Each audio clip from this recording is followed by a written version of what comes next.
We can't change these. We can't change. Well, maybe you can, Scott. As he sits back there, not smiling, crossing his arms. Oh, he's smiling now.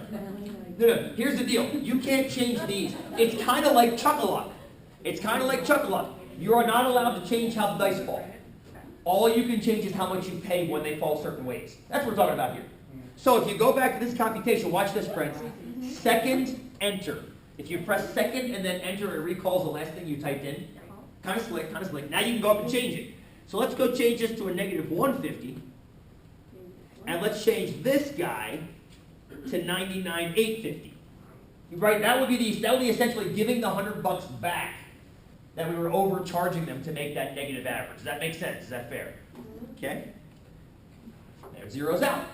That means, on average, the holder of the policy is not losing money, and the insurance company is not losing money either. Nobody's losing money.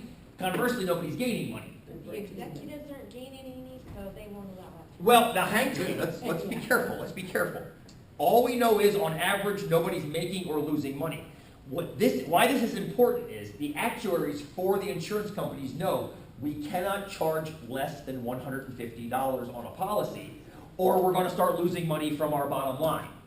So then they can say, okay, can we make do with $200 policies versus $250? Well, you know what the average is going to be then.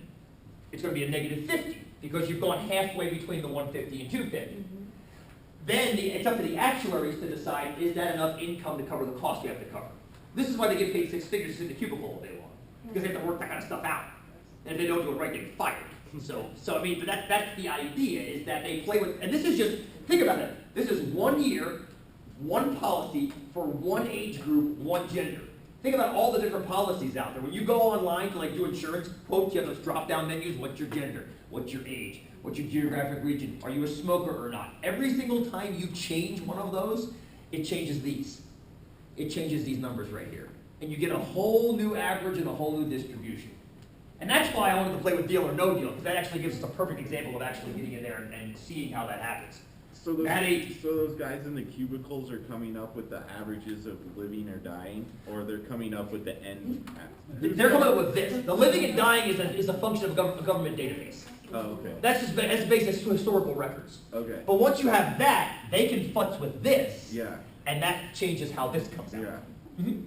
So if you smoke, they're gonna end up making more money off you. That's going to go higher, isn't it? Yeah. That's going to go higher. And because that's going to go higher, Matt asked a very good question. If you smoke, they're going to make more money off of you. Here's why. That gets higher. If you keep this the same, that means this average is going to get less negative. It has to, doesn't it? It's like going as long as I have without an accident or ticket. Right. That's the other side of the coin, yeah. too. But if this goes up and these stay the same, there's more positive dollars getting added into this average, which make that less negative. They're going to counter that by charging you more per month or per year. So that's going to go up to $500. Have you ever seen the difference between a smoker and a non-smoker rate on these things? It is staggering, friends. And the beautiful thing about online sources, you can actually go check it. Put it in smoker, then put it in non-smoker, and just gasp when you see the differences. It's staggering. And there's a reason for that. Statistically, you are not going to live as long. It's a bigger risk for them to keep you under their wing as a client. So they have to charge you accordingly to make the averages wash out. Yes, Cheryl?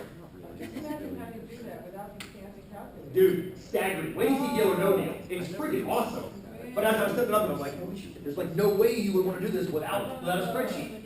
Please, Janai, go! I answered it. Awesome. That was awesome. Great. You had answer question. Fantastic. Let's take 5, friends. Then we'll analyze deal or no deal. Yes? All right. Thank you.